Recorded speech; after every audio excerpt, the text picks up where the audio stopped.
So good morning for some, but good afternoon for many of us. This is Jen Himmel with the Manhattan Strategy Group. And thank you for joining me and us for the Office of English Language Acquisition and GlobalMindED webinar, Hispanic Language Heritage, Language Assets for Career Preparedness. All right, and I would also like to introduce Lorena Orozco Mcelwen, the Assistant Deputy Secretary, Office of English Language Acquisition. In her capacity, Ms. Mcelwen collaborates with teachers, families, and stakeholders to improve educational attainment and career opportunities for English learners by increasing family engagement, expanding access to distance learning, and promoting the retention of heritage languages.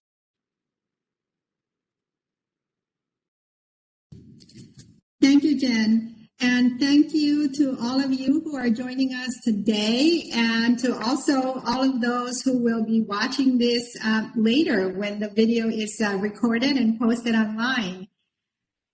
Today's seminar is very, very important to me personally. I am committed to promoting retention of heritage languages. This is very important, not just for a number of reasons, cognitive, behavioral, social, cultural, economic, but also because speaking more than one language opens doors to interesting careers. And that's what we're going to talk about today. We're going to talk about language as an asset that opens doors to professional opportunities. Carol Carter will be leading us in this discussion. And I am very excited because Carol is an awesome lady. She is an international student success author, speaker, entrepreneur, and founder of GlobalMindED. She began her career in college publishing with Prentice Hall, where she became the first female assistant VP and director of college marketing at age 26. As VP and publisher, she developed Keys to Success. This is a tool that helps students connect academic success to professional success. And more than 3 million students worldwide have received this tool in multiple languages. As you can see, Carol shares our passion for academic success. And I thank her for bringing her experience to today's dialogue. Again, we are going to be discussing how bilingual and multilingual skills are an important asset that can be leveraged in a variety of professional and career opportunities. I also want to thank our panelists, which Carol will introduce to you, and Jeff Vargas, who is the president of Generationology, who will be leading our Q&A session later today. So thank you very much. Carol? Thank you so much, Lorena, and welcome everybody. We're delighted that you could join us for this afternoon session and really honor and celebrate Hispanic heritage with some of the luminaries of Latino leadership within the GlobalMindED community. And those are the people that we have today. So you're in for a real treat. And I also want to say that we did a session last week, which was wonderful, called Hispanic Language Heritage, Retention of Heritage Culture and Languages. And we had several other partners, and I know that that's going to be one of the references, if you missed it, that you can watch later when you have time.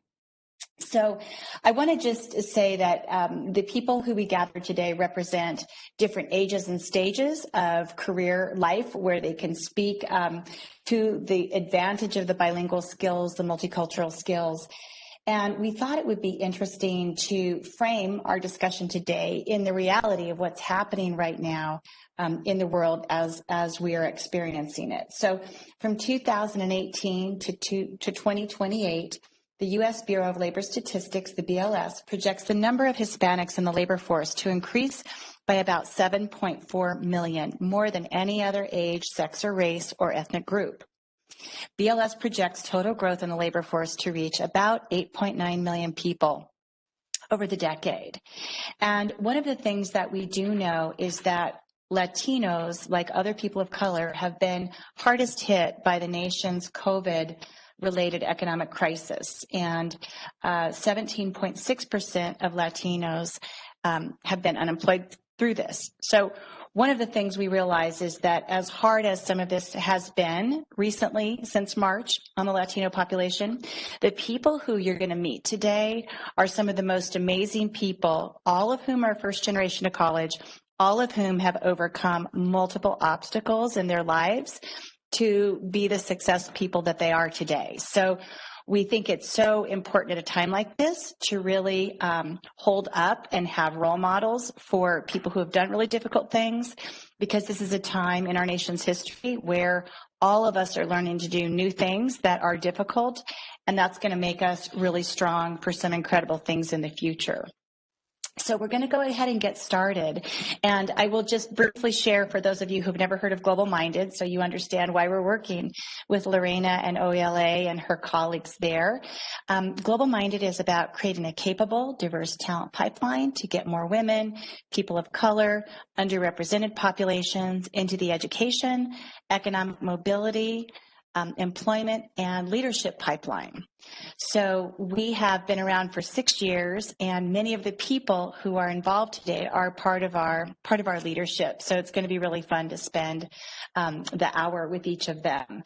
And we're going to start off with one of our students, who is Oscar Freyr. He's a student at CU Denver, and he just participated in the GlobalMindED Student Leadership First Gen program this summer, and he was part of a report called Student Speak. So we're going to go right to Oscar. And Oscar, we'd love for you to share with us your perspective on how language has created your gifts, your talents at this moment in time, and the way in which, even participating in the Student Speak program that you were a part of, how does that give you, as the Latino leader that you are, the voice at your university, in your state, and throughout the nation and the world? Oscar, welcome. Thank you, Carol. Yes, I would definitely say that language has made me who I am, being bilingual and fluent in Spanish and English. I have a unique experience of being born in Colorado, but spending my early years in Juarez, Chihuahua, Mexico. I believe it was about 2 weeks.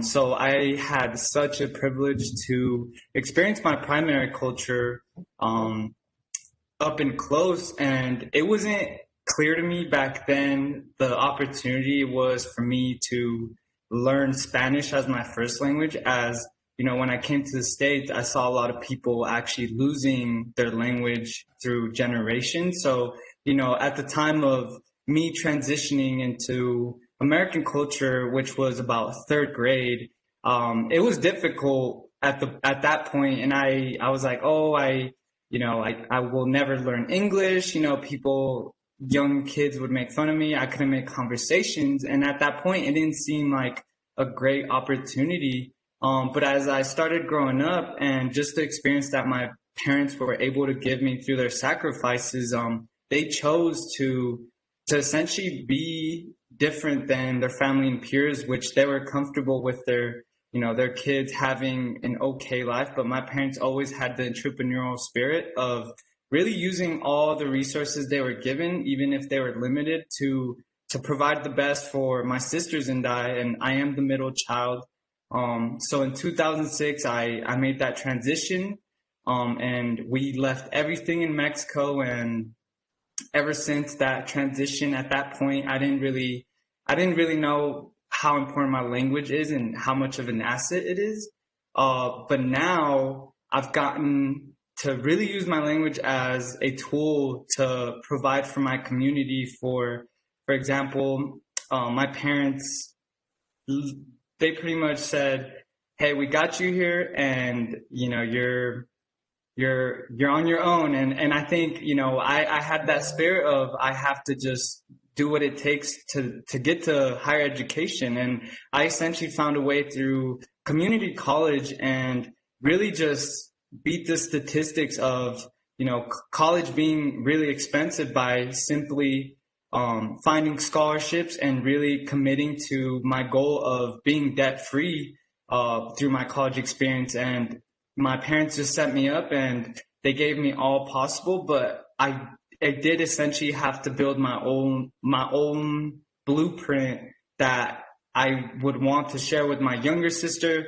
And then that tied into younger generations that I know there's people out there that, you know, college might seem impossible it's too expensive. Oh, no one in your family has done it. And I think that's a huge impact. And even going back to that report that you mentioned, Carol, it was very interesting to see how similar the problems of first generation students are, is essentially not having that go-to person of simply asking, hey, like, is my schedule in the right order? Hey, like, I'm having difficulties. It's really having to figure it out on your own. So I believe that language really just gave me that responsibility later on in life to really pay it back and share that knowledge that I was able to gain through enduring, you know, the obstacles and challenges that I was faced. And I fortunately got to the other side of, now I'm a senior double majoring in business management with a focus in information systems with entrepreneurship, and being the first one to ever really do something this way, and my younger sister following those steps. And I've also just really seen how language really opens the door to business and socioeconomic advancement, in the sense of just recognizing the key factors, such as, you know, having the right bank account, having like financial freedom, essentially. And I think that is something that we as the Latinx community and just minorities in general, there's really that lack of exposure of, hey, it is a process, but it's not as hard if someone exposes to you. And I definitely think that language has made me who I am, and I would definitely, you know, encourage anyone that, you know, you have heritage within the whatever community you belong to, like, to really get in touch with your roots. And I think it's very important to again, not be ashamed, but embrace it. And once you embrace it, like myself, like, I've gotten myself to get opportunities, and not only opportunities, but to build meaningful relationships with a lot of individuals that, again, we all are going through the same thing essentially, but just through a different lens. So I would definitely say that language is who you are. Language gives you a voice to impact your community, and language opens the door for economic advancement. Muy bien dicho. And I just want to say and just acknowledge that your strength and all the things that you've gathered through the different things that you've been through in your life so far just make you have that super strong, indomitable spirit. And that was it comes through in spades with you. And it was just so wonderful to see that among your class of those 102 students, that you guys all have that in common, even though you're from all over the place. So just great job. And we're so glad that you're at the table with us today, and looking forward to getting you at more and more tables, Oscar. So thank you so much. And, you know, our next guest is somebody I've known for at least the last 6 years, and that is Adrian Rosado. And he has been part of our International Advisory Council, as has Patty. But Adrian is now starting a Latino equity group for GlobalMindED. And his path, his culture, his background has so formed his professional life. So, Adrian, we would love for you to come on and talk about your language assets, but also, you know, for some of you who may have read about Adrian in our newsletter this week, he has such a rich cultural and family background that really has influenced his path professionally in his work life. So, Adrian, welcome, and we're delighted you're here. And thank you for sharing with us about your story and how language and culture has informed your path. Absolutely, absolutely. Thank you. I do want to say thank you to everybody on the call so far. It's a pleasure to be here, and thank you, Carol. Thank you, Department of Ed. Thank you, English Language Acquisition. Appreciate it. Oscar, very well spoken as well. So, to speak to Carol's point, I want to take some time out really quick and kind of divide my response into two parts. So when I think of multilingualism and I think of multiculturalism, they're two very different things. So Carol mentioned in terms of my personal life, kind of leading into my professional life. So what I do professionally these days is I have two very, very extremely unique and important contracts with the government. So one contract is, and I'll do it in a very specific trajectory. So one contract is in educational tourism. So we started a company about 4 years ago called the Cultural Clarity Experience. And what we did with the Cultural Clarity Experience was we were taking groups of first-generation students, mostly Latino backgrounds, and we were taking them abroad to Asia, so China and the Philippines. And while that may seem like, it's a cool study abroad experience, the rationale behind that was one very important aspect of what we're talking about today: the globalization of today's workforce. The reason we started the Cultural Clarity Experience was to provide students who were coming from underrepresented backgrounds an opportunity to be put in other cultures outside of their own. And as I mentioned before, a lot of them were coming from Latino backgrounds. So they were very well versed in Spanish speaking. So a lot of them, the families just speaking Spanish at home, and then they would speak English in university or at the university setting. University setting. So, what I saw was there was a slight disconnect where we thought English and Spanish was kind of like this end all be all in the United States of America. And as I saw the trajectory of the workforce going into this uber globalization, I thought, how can we give these students, just like Oscar, an opportunity to have a leg up in terms of being well-rounded multiculturally. I think there's some stats that we presented earlier, and you may have sent out some stats, but Mandarin language is the most spoken language in the world. So how are we allowing and how are we providing opportunities for our students to have access to that in the United States of America? So, when we were able to develop that program, that's really what was standing out to me, was allowing these students to have that opportunity, to provide a platform to make connections abroad so that these Latino students, these African American students, these students from minority backgrounds, they have connections to continents, to cultures that a lot of their counterparts will not have. So what does that do? That gives them a ton of leverage when they go to apply for internships and jobs. And that's initially and ultimately what we're developing over here. So that's the first part of kind of what drives me, what I'm passionate about, if you will, is providing a level playing field, but B, also utilizing our culture, our ability to be multicultural and our multiculturalism to leverage that so that we have a level playing field when we're applying for internships and jobs. So that's the first part.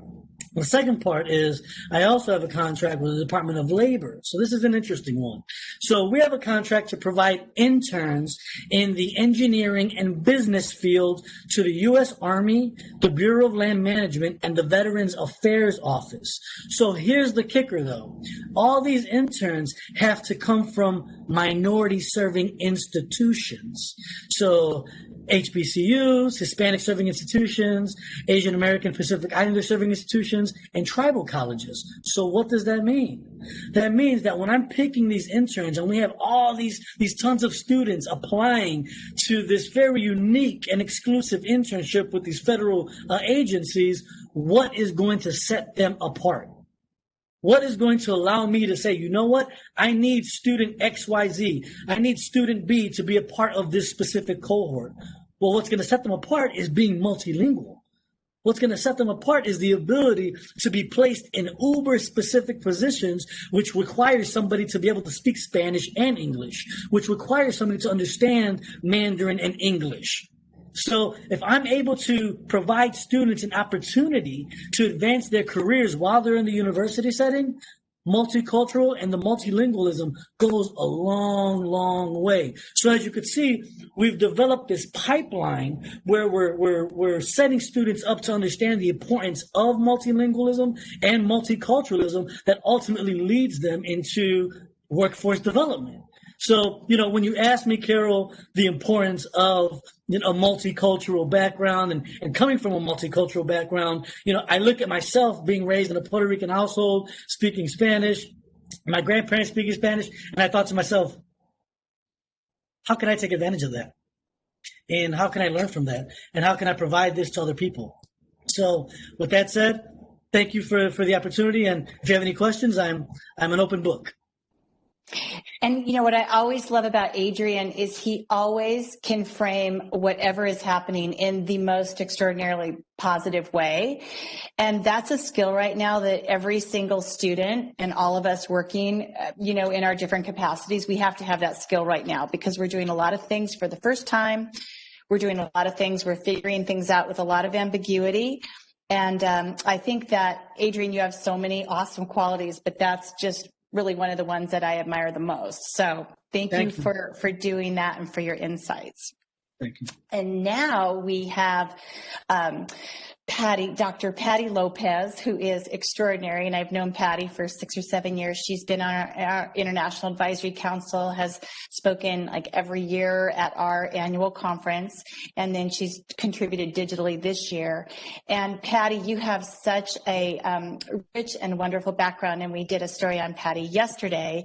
And she was featured also in one of the Brawny ads so that we didn't have that gender stereotype of just some big lumberjack looking guy on the paper towels. And so Patty has so many different gears. But Patty, welcome. And we would love to hear from you firsthand about language and culture and your professional path as well as your personal path and what you're most passionate about right now that has led to you in this moment in time. Thank you for the wonderful introduction, Carol. What I wanted to do is share a little bit about my experiences growing up in this small town of northern New Mexico, town of Española, which many of you might not be aware is 20 miles away from Los Alamos, New Mexico, the home of the hydrogen bomb, and which has one of the highest per capita incomes in all of the United States. So you take this small town of mostly farmers, they grew fruit and vegetables, livestock, used to farming, and you contrast it with this very highly educated workforce that was literally up on the cliffside and isolated by virtue of what they were working on. And you find a stark contrast in haves and have-nots. And I felt it growing up through the school system when we played them in sports. They always had the better equipment. They had the better coaches, the better facilities.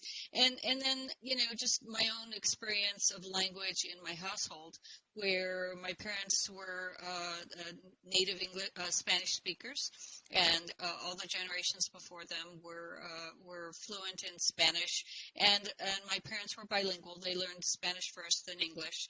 And then my experience with my 6 siblings, 4 brothers and 2 sisters, was really to be raised with English first. And we're supposed to pick up Spanish, but it turns out that Spanish was the language of business in my house, where my mom and dad could talk about things that were things that were, going on with the family and in work. And so when my parents were raised, there was sort of a stigma against speaking Spanish because it sort of put you at a disadvantage. In their education, their teachers were nuns, Catholic nuns who spoke English, and were afraid that some of the things the children were saying in Spanish were negative or derogatory. And so it was, so they were were told to speak English in the classroom. And then there was also stigma as, you tried to compete for jobs and employment with more highly educated people, and the perception was that we were uneducated. So there was a high emphasis on speaking English very well. And so what that meant for me was we missed out on that, really, that passion for holding on to our native language, and for me, it was a connection to my ancestors. My grandfathers, my grandmothers had passed before I was born, but I had great aunts and uncles who all spoke Spanish, and you missed out on the stories, their adventures, the challenges, their experiences. We lost out on being able to connect, even though most of what we did, instead of going on vacations, we went to visit family. And so you lost that special connection with your culture and some of the learnings of those elders. And so for me, as I went through my educational journey, I was very fortunate that the teachers in my community were very strong in math and science, and that became my superpower, my skill, my area of expertise as I went to a public university, a Hispanic serving institution, New Mexico State University, and I, went on scholarship. I worked the whole 4 years of my undergrad. I was fortunate to have taken a computer math course in high school, which virtually no one else in the whole country had done. So I've been literally programming for over 40 years. And, the advantages that it gave me to be strong in math and science, to go into a technical career like computer science, it gave me, a very strong foundation to grow in my career, where I had no role models, who most of the expectations in that era were you were a nurse or a school teacher. Those were or you were a stay-at-home parent. And so not having people who could mentor me, who could help guide me, I basically learned all of these things, on my own. And so Carol knows this is one of the passions that I have around education, around that first generation experience, of the need for mentorship, for scholarship, for leaders who show the way and share their experiences. And so as I then went through my academic career, I decided to pursue an advanced degree, which has given me a lot more opportunities in terms of being highly specialized in my skill set. And then the ability to do research gave me the opportunity to see the world, as Adrian talked about, and to be able to go experience other cultures, to see, the U.S. and my home country from a different lens, helped grow my own perspective from an international point of view. And as I worked in two international companies, Hewlett-Packard and Intel Corporation now, I work with people in my day job from all over the world. I have partners in Taiwan, in Shanghai, in Beijing.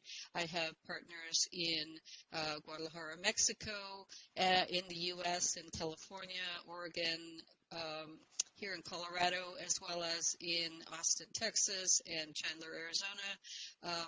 But, all of those rich experiences have shaped me and broadened my perspective and respect for multilingual speakers and multicultural perspectives. So for me personally, one of the big challenges is, if you look back at the history of the state of New Mexico, many of you may not be aware, but the oldest capital in the United States is actually Santa Fe, New Mexico, which was established in 1610. And the region that is New Mexico, that Southwest, was colonized before the Pilgrims arrived on the Mayflower. So a lot of our history, our U.S. history, is really an Anglo-Saxon view of the world, and not so much the Native American experience, the Hispanic or Latinx experience, the Japanese or Chinese, or, the immigrant experience. And so as we are now a mix of cultures and races, ideologies, as well as language, it's very important to have that respect for what every person brings to the table, regardless of, what the color of their skin is or how they speak. We have to listen with an inclusive mindset and an appreciation for the richness that they bring to any of our conversations. So to sum it up, I would really like to share that in agreement with both Oscar and Adrian, is that language is an asset for business and socioeconomic advancement.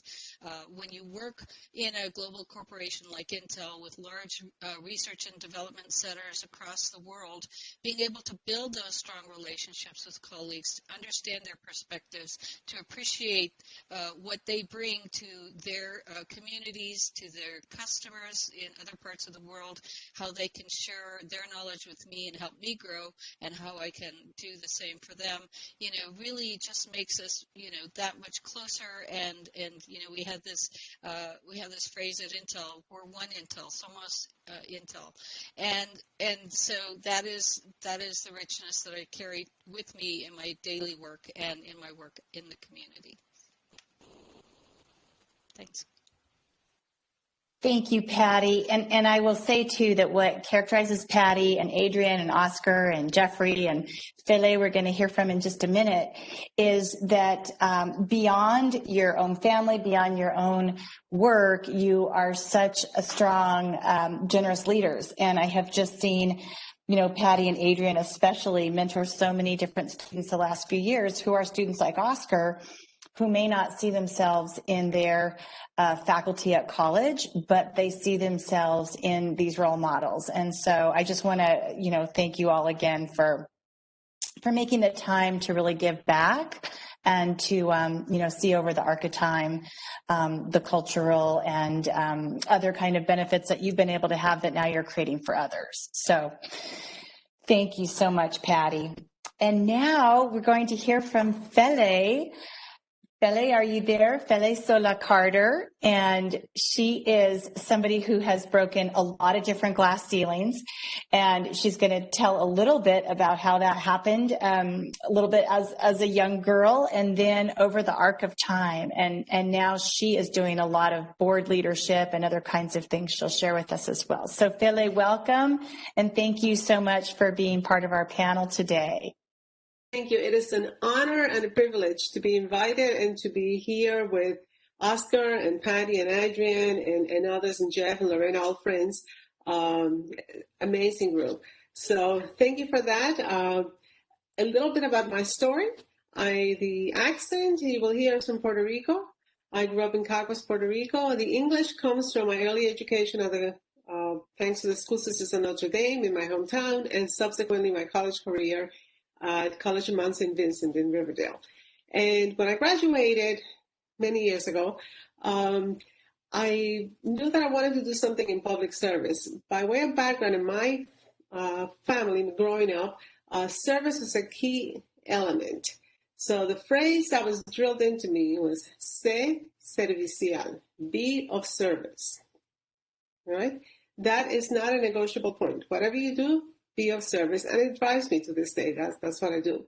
And so when I graduated from college, the thought was to stay in New York City, and I was offered a position with the Social Security Administration. My parents thought I was just wonderful, an honorable profession in federal public service. And there are so many opportunities, so many in federal service, that I want you to be thinking about that, okay? Because there are countless opportunities. At the time that I started in direct service at the Washington Heights office in New York City, I was one of a handful of Spanish-speaking bilingual interviewers, and we had a disproportionate number of folks who needed to be seen who spoke English. Now, I believe that all of you who are gainfully employed have in your paychecks, when you collect your paycheck, you look at what was taken out, and there's this little thing called FICA. That's the Federal Insurance Contributions Act that covers your Social Security. And when I landed there, I realized that a number of the folks that were coming in to file for the benefits they were entitled to, it's an insurance program, you pay into it, because they were disabled, because their spouses had perished and they had entitled survivors benefits because they were retiring. Okay? Were not able to access their benefits, to access the service, because in those days we had to do it all face-to-face, and if you didn't speak English, you were out of luck. So for those of us who spoke Spanish, we ended up taking on a disproportionate number of the public that was coming in, but there was just no way that we were going to let that happen. Simply out of efficiency, because I had so many, I started to do group interviews for people who were filing for disability. Most of them were in the similar wage categories, that type of work. There was only one Spanish-speaking physician in the area, so they all went to him. And in those days, we were not into privacy. We didn't have all the computers we have now. And so I would group these folks around my desk and do mass production with them and then do individual things. My manager saw that and assumed that I like to do public speaking. I was terrified of public speaking. I really was. But again, be of service. There was a local channel cable show where they needed somebody who spoke Spanish to talk about program benefits, and the person whose position it was to do that, who was much more senior than I was at the time, didn't speak Spanish. So it was me. It was it. And so that was a crash course in appearing on a TV program way back when. So it was the first of many opportunities that others that have worked with, and you will encounter folks like this, will say, you're not getting paid that much. It's not your job. It's extra work. It's late at night. Fill in the blanks, right? My perspective is, it's a fabulous opportunity to learn something new. Okay? It's interesting. It's fun. And back to the core, ser servicial, be of service. All right? Because what I'm doing is conveying that message and helping others, ultimately. And you will find that that was a pattern that I established early on and continued all the way through. I ended up having about a dozen different positions with the agency, moving up the lines fairly quickly into managerial positions. Many of the jobs that I chose to take in fact, nearly every one of the positions that I took in direct service were locations that other people didn't want to go to. I was the branch manager at Hunts Point, the Bronx, known as Fort Apache at the time. There was a movie made by that shortly before I arrived there. And other locations that were not considered exciting or interesting, but they were where the need was the greatest. And having that determination to do the best for those who have the least made all the difference. I had the most phenomenally dedicated staffs, mostly bilingual, bicultural. We really was able to make a difference. And as you start to make a difference, people start to notice you in other ways. So because I was the first female Hispanic manager of an office in the Bronx, I got tapped to be part of a regional group. I got tapped to become involved in recruitment of personnel, which would eventually lead to my being one of the leaders in an agency-wide strategy to improve representation and diversity from a business perspective. We love EEO, but this was from the business case. Why it matters, right? Why you can formulate your budget better if you know who you're serving. Why you can be more efficient. Why you can prevent fraud. Never mind doing the right thing and servicing folks. So that was the beginning of the trend. Later on, the agency was very good to me. I got selected to teach a training class where I happened to meet my spouse, my husband. And as a matter of fact, today we're celebrating our anniversary. I won't tell you what year, but it's been a long time and a wonderful, wonderful ride. So the agency has been great. Public service has been wonderful. But eventually we went to regional office positions and national positions. So I landed in the Office of the Commissioner of Social Security, the very top, working for the number one career person under the political appointed commissioner. And again, language was a miracle because the agency, soon after I got there, was being sued for not providing the right services. There was a fraud situation on the West Coast involving inappropriate use of middlemen to assist beneficiaries because we didn't have the right staffing. And congressional hearings, and because I'd had that experience and I could understand what the issues were, I was the person to be critical in that moment and to help others figure out how to get things done and what they needed to do. And to articulate that case as to why it's in your best interest to make sure that your staff is fully bicultural and bilingual and able to help, and how that helps you succeed. And that helps us make a case for our budget when we go to Congress to ask for whatever funds it is, or IT technology, etc. From there, I moved on to become a senior executive. I was the first Puerto Rican woman to be a senior executive at the Social Security Administration. I led the Office of Training because all the things that I had done had also involved me in a role of mentor and coach. We didn't call them coaches then, but mentorship of countless people. And it was determined that I was the right person for that position at a time when the agency really needed to expand that group. So I became the head of all the leadership programs for the agency, and eventually moved up to be the number 2 person in human resources, the Deputy Chief Human Capital Officer. We had a different title, but that's the concept.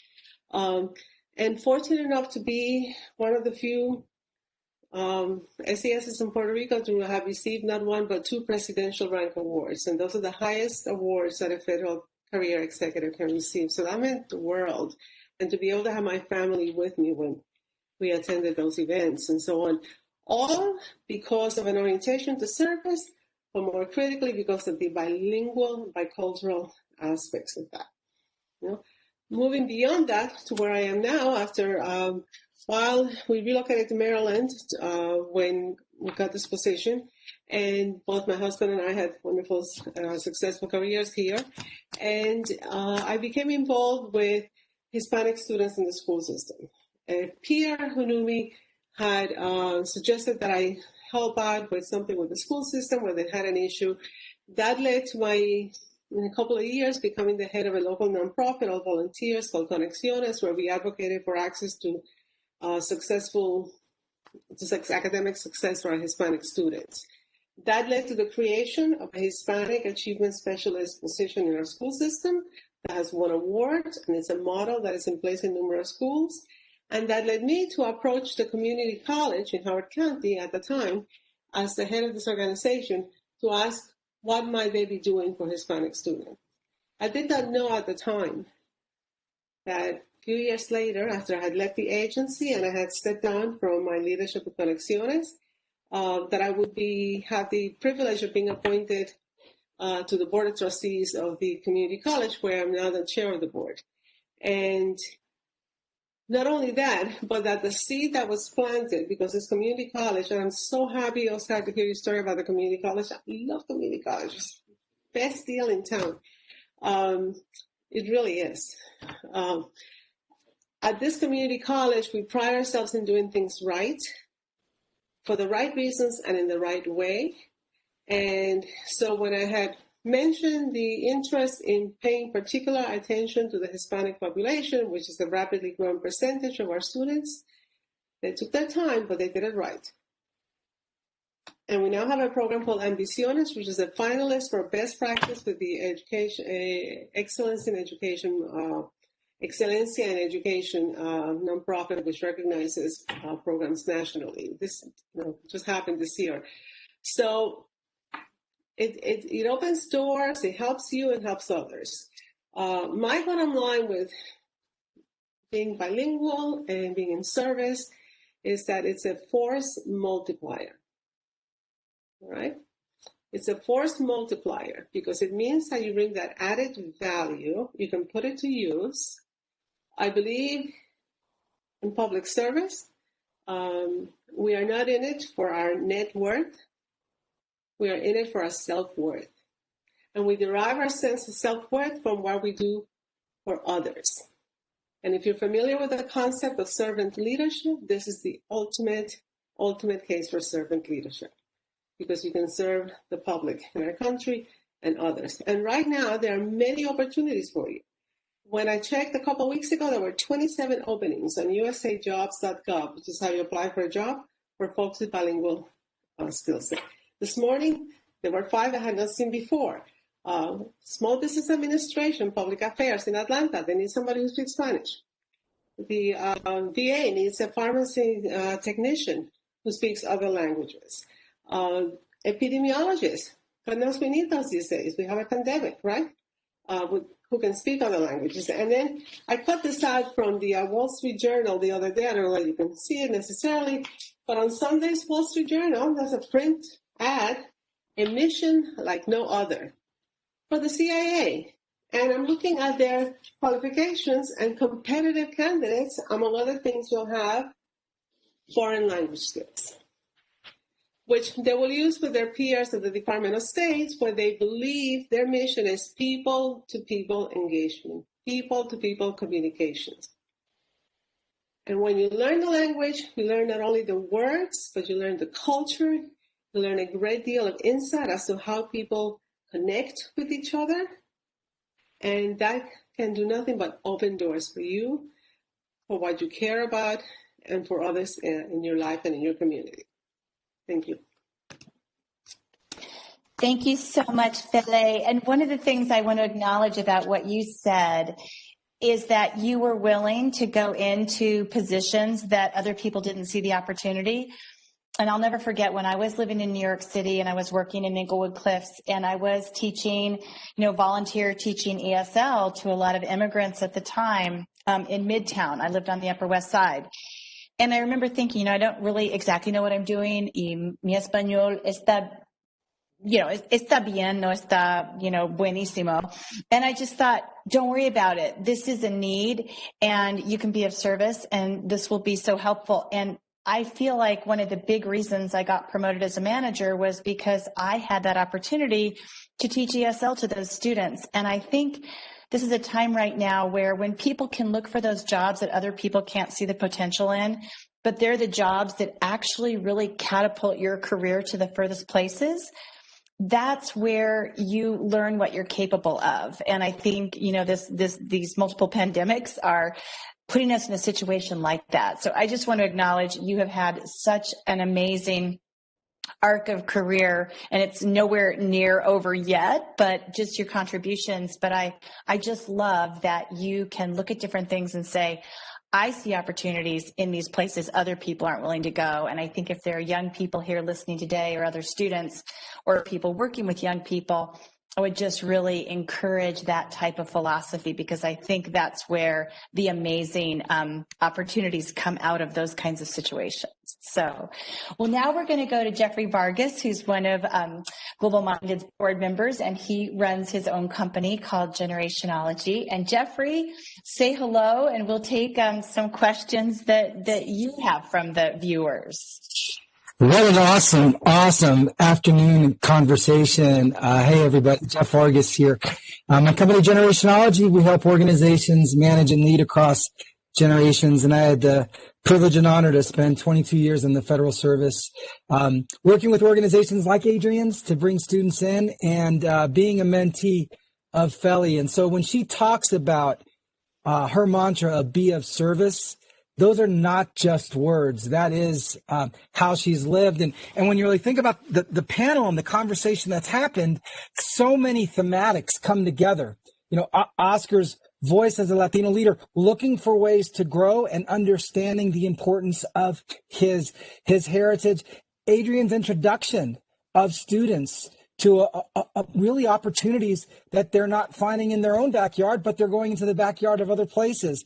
And Patty, I spent 15 years at the Department of Energy, so I know well the contrast that she talks about, and coming out of that as being Dr. Lopez. I mean, these are success stories of people who have not given up. So we could probably spend an hour, we don't have the time to do that, on a bunch of different questions. But I do think there's a couple that we do want to get out. And I'd like to start with Adrian. Adrian, you really have done an incredible job of introducing students to global opportunities and bringing students into government jobs and clearly being, multilingual in your eyes and our eyes and ours of mothers is an asset. But just tell us real quickly about a success story of someone you brought into an agency, or you got them an overseas opportunity, and tell us a little bit about that experience and how did that change their life? Well, By the way, great to see you again, Jeff. It's always a pleasure.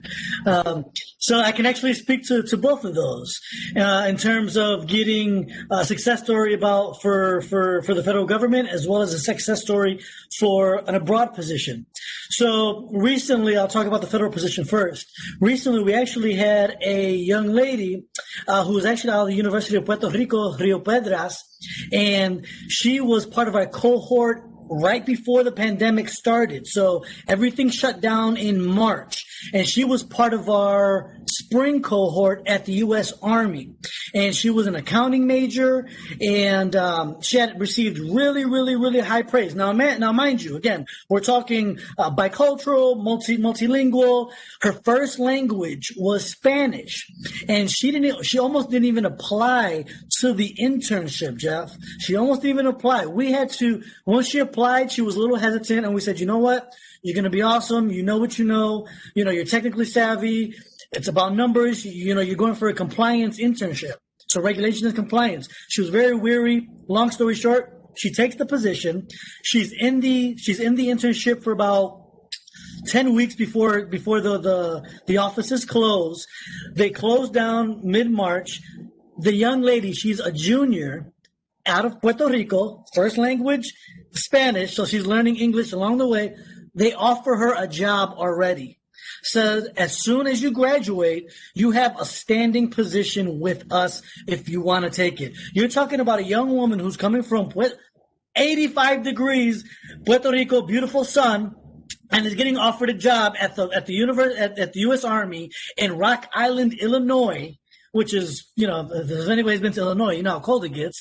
And she is just over the top excited to know that all her hard work is paying off. And who would have thought that she would have ever had to leave her island to go find a position in Rock Island, Illinois with the U.S. Army, having a standing position waiting for her. And on top of that, she was also awarded a high-level Medal of Honor for she worked on a project which ultimately ended up saving the U.S. Army $25,000 per year back end on one of their projects.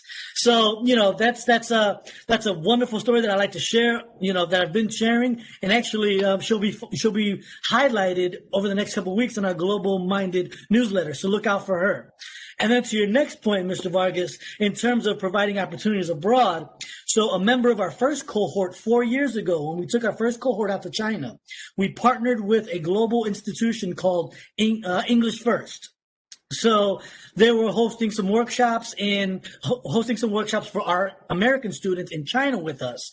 And our students just really developed a really good relationship with them.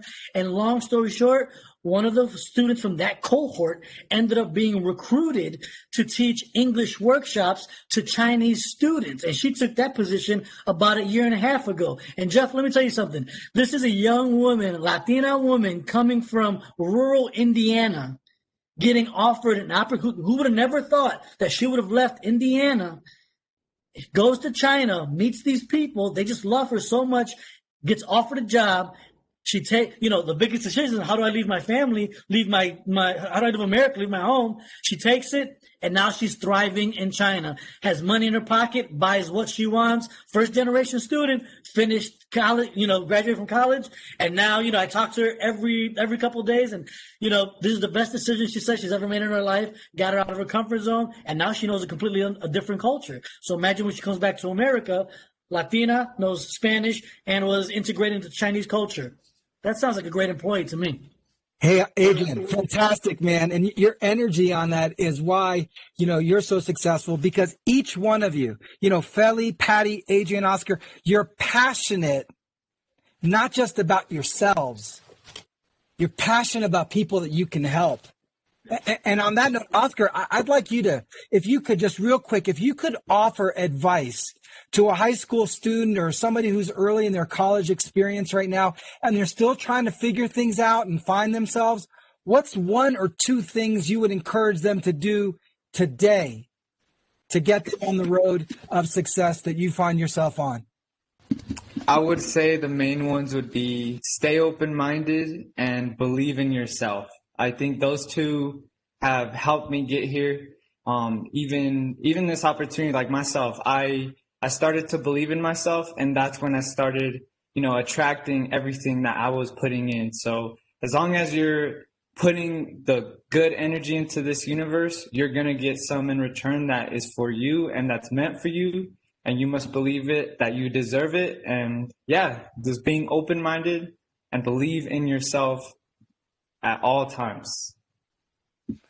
Excellent. Excellent. Patty, you have this incredible career, an international career as a technology leader. And if you could sort of be in the other ear of that student that Oscar's talking to now, what would be the first step that students should take to prepare themselves to work in an incredible multinational corporation, one like Intel? So we have lots of internship opportunities, and so one of the things that I recommend for college students to do is consider research experiences as an undergraduate, and it's or to try to work in the department that you're getting your degree in, because this will give you access to the faculty. They'll see you in the department. You might have to work with them. They'll be able to see what you can offer. When you take that research experience as a sophomore, you don't know anything except that you know how to use the internet. And that is really the passion for seeking knowledge, for asking questions, for asking really thoughtful questions that nobody's seen, because you bring that hunger, that resourcefulness, that drive to learn and to ask questions that maybe disadvantage, you're bringing your community in. Well, how does this work in my community where we don't have X, Y, or Z, or we have this challenge or that challenge? Because you tend to open people's eyes, because, when you live in a world of privilege, you know what you have, you don't experience the loss of that. So I think all of those things, I see a lot of first gens that really bring a lot of persistence, right? Because doors have shut in our faces, a lot of resilience, because how many times have you been told no, or you can't do that, and you persist anyway. And that resourcefulness, that hunger, that need to make a better life for yourself or your parents, to understand how you can help those in your community. All of those things you bring to the area of research. And you don't have to be a researcher. You just learn how to use the system to your advantage. But I think, to your point about what would I put in the ear of that student is, if it were me, I would say, well, I don't know, am I good enough? Am I strong enough? Oscar said, yes, believe in yourself. But yet, find somebody who, can you suggest someone who can help me get this part done? Or how do I apply? Or who do I get a reference from? Or how do I write my package? All of those things, somebody would be more than happy to walk you through and show you the ropes. But you just have to say, I'm going to put in the effort and the time to write that letter, to talk about myself and my challenges, to show why I care and why this educational path is important to me. And then, when you share, people just, they understand. You bring that passion, that sense of empathy that you add to the value of you being in the workforce, in the role, in the job, in the community. And I think that's the piece that, stepping forward and saying, I'm going to take the risk to leave my family and the safety of everything I know. And you know what? Make those safety nets. Hey, can I try this out? Hey, can I, see what it would be like? And then what are my options, right? So, they say leap and the net will appear. Well, we are your net. We are your community. And we're more than happy to help you navigate that uncertainty. Fantastic, Patty. And before we go, I want to give Feli a chance. Just Feli, if you could just offer a thought or two for a student. I know that you've devoted your professional life, particularly in the last decade plus, to helping people be better, successful leaders. And you really believe in mentorship. But we never really talk about what it takes to be a good mentee. So if you could spend just 1 minute or so, or 2 minutes on, if you could give some advice to students who are listening now, watching this, and they want a mentor, but if we could give them just an idea of a secret sauce, what should they do to be an outstanding mentee? Can you share that with us?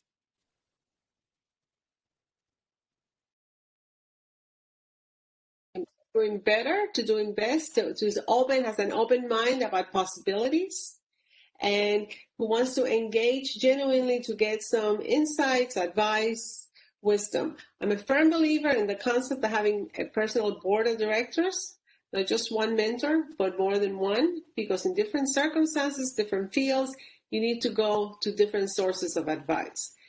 One other little bit to add there, believe in yourself. Assume you will succeed. It's amazing what that mindset does to you. If you go into something assuming you fail, well, assume you'll succeed.